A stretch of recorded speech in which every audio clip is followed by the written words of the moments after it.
My name's Tony White, and I wanted to tell you a little bit about my new novel, The Fountain in the Forest, which is published by Faber and Faber.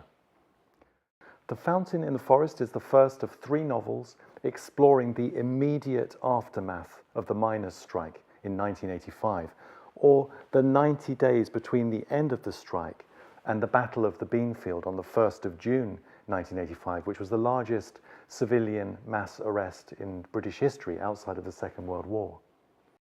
The Fountain in the Forest is a detective story set in London now, in the south of France in the mid-1980s, in an extraordinary abandoned village in the mountains above Nice on the French Riviera, and at the Battle of the Beanfield itself, when a convoy of several hundred vehicles travelling to the Stonehenge Free Festival was ambushed by the police. Rex was getting the feeling that, as deputy SIO on the case, DS Eddie Webster was not going to have such an easy job.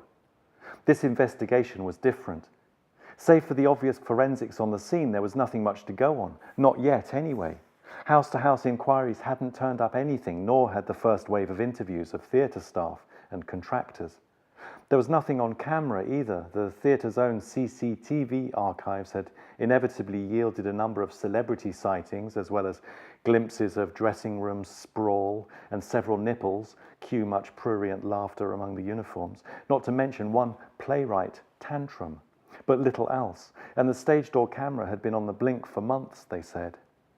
Outside was not much better.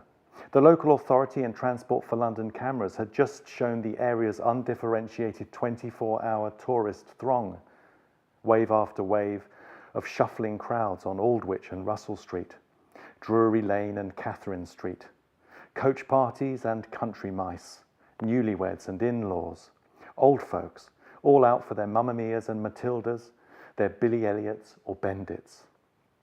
The trawl would go on, of course, the attempt to identify any evidence-based line of inquiry.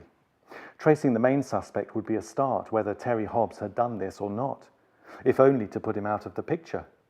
The problem was that no one had seen Terry for dust, that much was clear, and no one, it seemed, had seen or heard anything out of the ordinary in the days or weeks running up to the discovery of the body in the paint frame. From where Rex King and Eddie Webster stood, it did not look good. Rex joked that he was already starting to feel that they could take this one apart with the avidity of safari park baboons on a banana-flavoured BMW and still not find anything. The investigation team that Webster was managing and to which Rex was now attached could be hard at work on this one for months.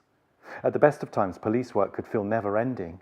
In that respect, he sometimes thought it felt akin to painting the Forth Bridge, but instead of some immense iron cantilever, some engineering marvel to admire, all there was an endless parade of grim and seedy crimes, their perpetrators and victims, that seemed to stretch from here to oblivion. Faced with that, when all you had was the manual and your training, you sometimes felt about as powerless as Popeye without his spinach.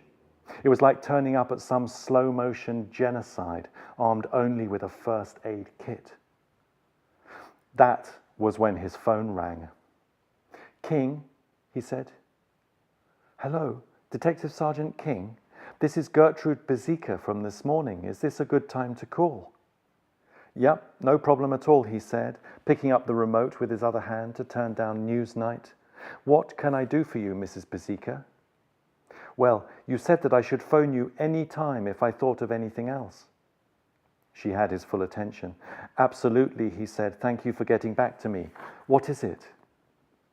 "Well, Iris, one of the other cleaners, who lives here too, but on the 3rd floor, she said..." She paused. "Oh, I don't know. You'll think we're being silly." "Not at all, Mrs. Bezika," said King, clicking a biro and opening his notebook.